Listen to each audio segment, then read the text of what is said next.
Thank you, Senator Blumenthal. Senator Rounds.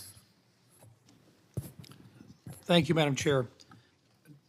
General Guillo, first of all, I want to thank you for your service to this nation and congratulate you on your nomination to be the next commander of NORTHCOM and NORAD. And General Whiting, I would also like to thank you for your service to our nation and congratulate you on your nomination to be the next commander of SpaceCom. I would also like to say thank you to your families as well.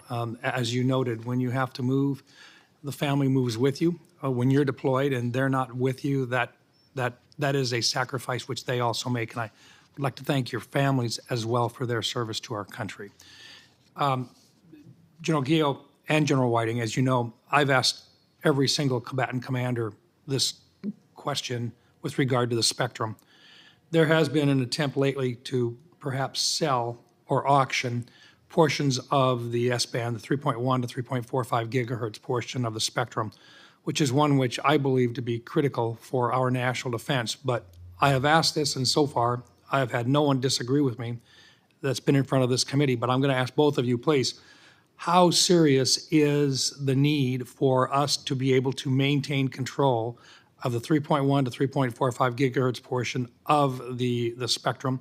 And how do you view that in your job? And are you aware of the different types of uses for that portion of the spectrum in the defense of our country? And I'll begin with General Guillo. Senator, I'm keenly aware of the impact that losing or sharing the 3.1 to 3.45 gigahertz range of the spectrum would bring to the Homeland Defense mission. For example, three of the key capabilities that, if confirmed, I would rely upon for Homeland Defense: AWACS, the Aegis cruisers, and the new long-range discrimination radar, which is critical to defeating the North Korean ballistic missile threat, all operate in that range.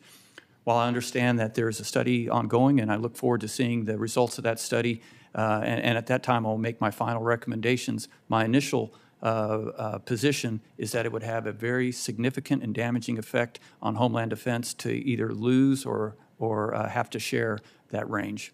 Thank you. General Whiting?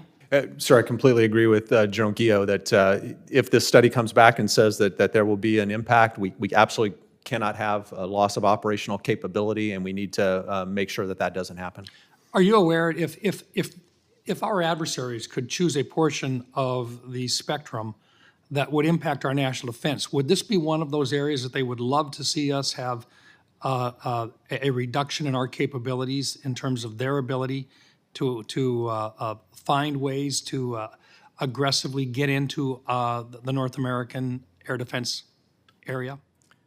Senator, our adversaries are very good at knowing what parts of the spectrum we rely upon and trying to take that away from us, so it would not surprise me at all. General Whiting? Sir, I agree with that. Thank you. Let me ask also, just with regard to cyber and the need for cyber protection, what do you think is the greatest threat that you see with regard to NORTHCOM and the use of cyber activity or the aggressive cyber activities that some of our adversaries are using right now?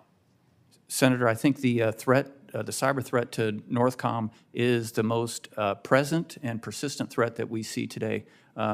I've spoken about the totality of the threats in all domains and all avenues of approach, which is certainly the largest concern that I have if I were to take command of NORAD and NORTHCOM upon confirmation.